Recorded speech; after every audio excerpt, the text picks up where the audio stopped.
Grassroots of Democracy. Part 1. The ruler protects Dharma and Dharma protects those who protect it.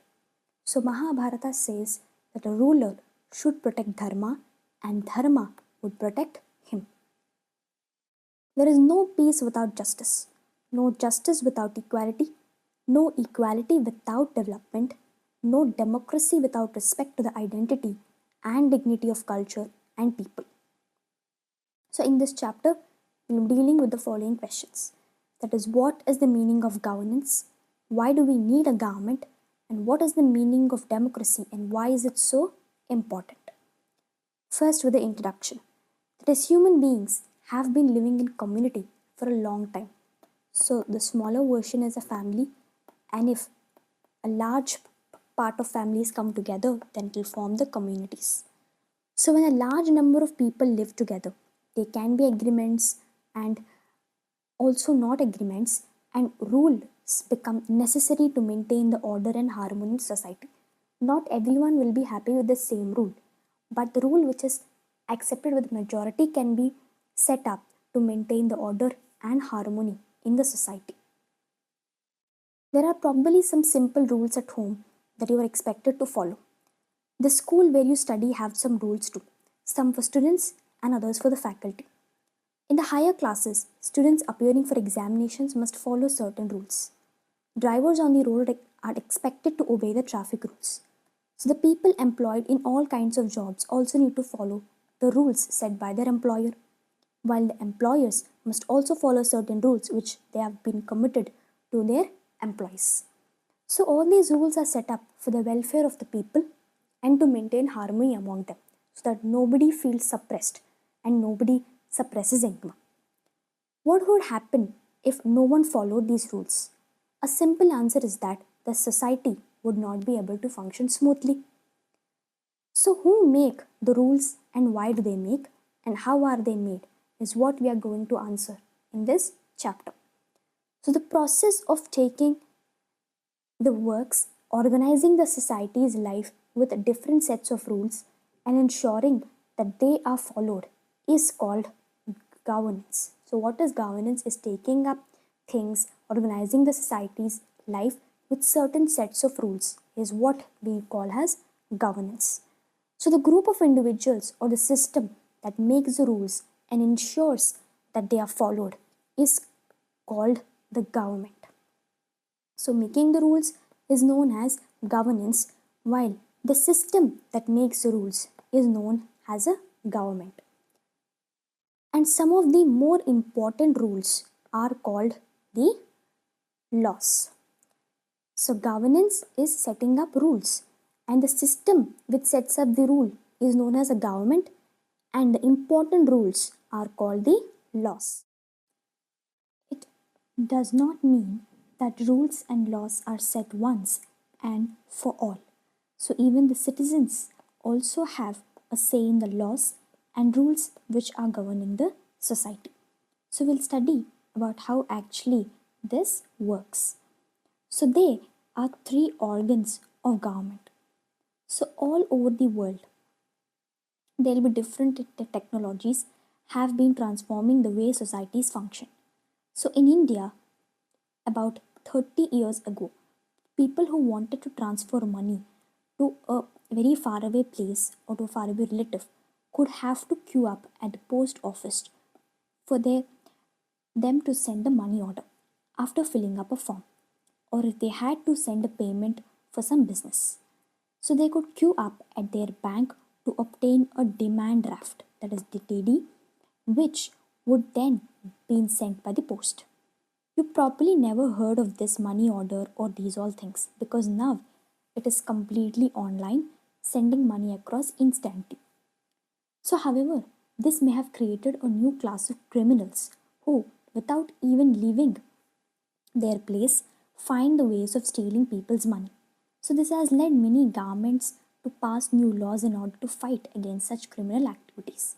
So, even though we are transferring our money online or all the things have become accessible to us, but even the new crimes also have started, which have become more easy for the criminals to steal people's money. So even the government had to put on various laws in order to do against this cyber crime. So some of these criminals who believe in robbing innocent people of their hard-earned money instead of using their skills to contribute in the society have been arrested and convicted in the court. They usually fined as well as jailed for some years if they do any cyber crime or any other crime. So, through this example, we can see how the three branches or organs of the government will work. So, the first organ is legislature. That is, it is an organ that makes new laws. Sometimes it also updates and removes the existing laws. So, it is done by the assembly of representatives of the people whom we vote. So, first one is the legislature who make laws. Second organ is the executive, that is, they implement the laws. So the first is legislative who make laws, and next is executive who implement the laws.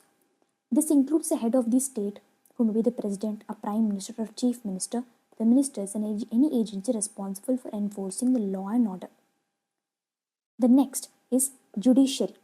It is a system of courts which actually says whether someone has broken the law or not. Next is judiciary, which looks over these two, that the existing laws are being enforced properly or not. If so, what course of action should be taken, including punishment if necessary, is done by this organ, that is judiciary. Sometimes it also examines whether a particular thing told by the executive is right or not, whether the law passed by the legislature as well as is convinced and fair to everybody.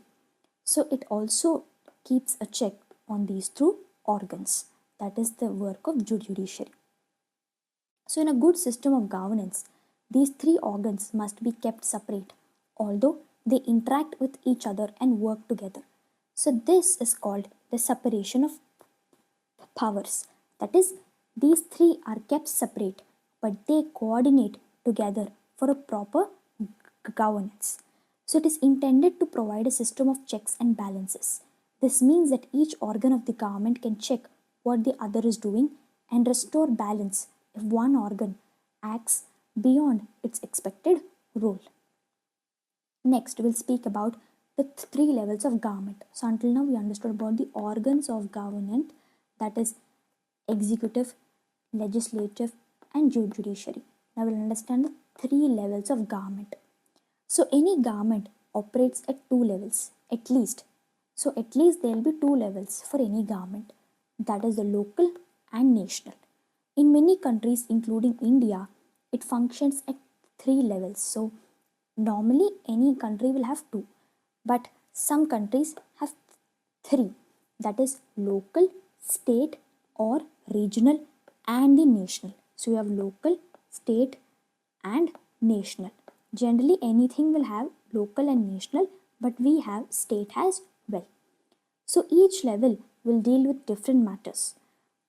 So to use a comparison, if a bulb in your house is not lighting up, you first check the bulb, switch, and fuse. If that does not work, then you will call an electrician. If it is found the problem is not within your house, you may need to call the electricity board and file a complaint as well. So first, the people will reach out to the local, then the state, and then the national for their problems to be solved. So it depends on the problem for which governance you have to reach out to. Central government at the national level, state government at the state level, local government at your town or your village levels. So in India, we have local governments, state governments, central or union governments. So imagine that following heavy rain for few days, there is a flood in a part of your place. So if it is not too severe, the local authorities may be able to deal with it. But if it's severe, then the state government have to interfere, and if it's even more vast, then the central government has to interfere by sending the relief supplies, army, etc.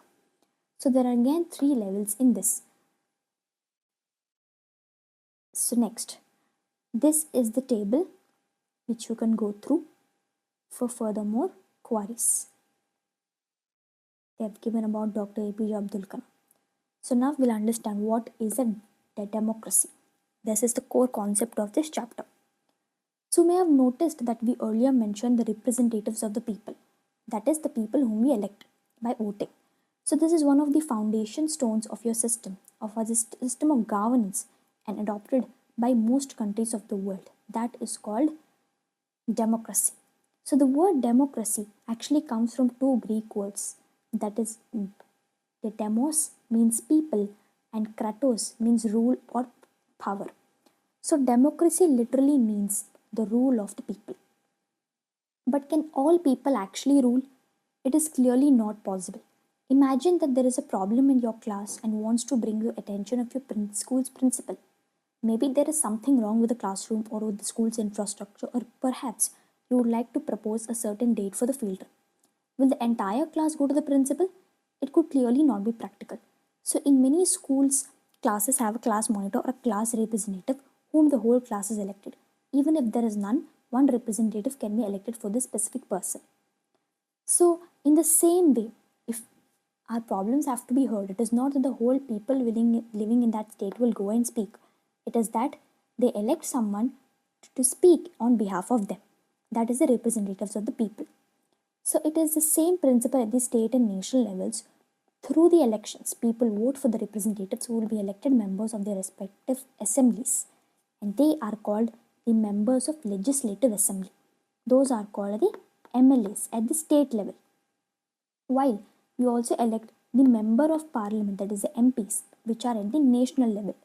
So all these members will try to study the laws, problems and solutions in the assemblies, and through dialogue and debate, and try to convince each other whatever they are in different opinions. So like any modern democracy, therefore India is a representative democracy, and it's also the world's largest democracy with about 970 million voters in 2024. It is important to remember that we had 970 million voters in 2024. In principle, all Indian citizens above the age of 18 have the right to participate in these elections. So imagine that your class is planning to go for a picnic, and there are two possible places, A and B. So the class will either take many other criteria like the time, cost, availability of basic facilities, etc. So it becomes difficult to arrive to a proper thing. So your teacher will opt for voting. So the majority will win. So in this case, the direct democracy where every student's opinion was taken to finalize the place. So the term grassroots democracy refers to a system that enables and encourages the participation of ordinary citizens.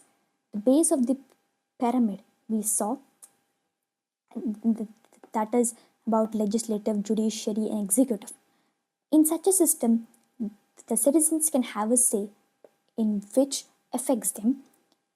So this is the grassroots democracy, and every person who is above the age of 18 has the right to vote. They have to register their votes.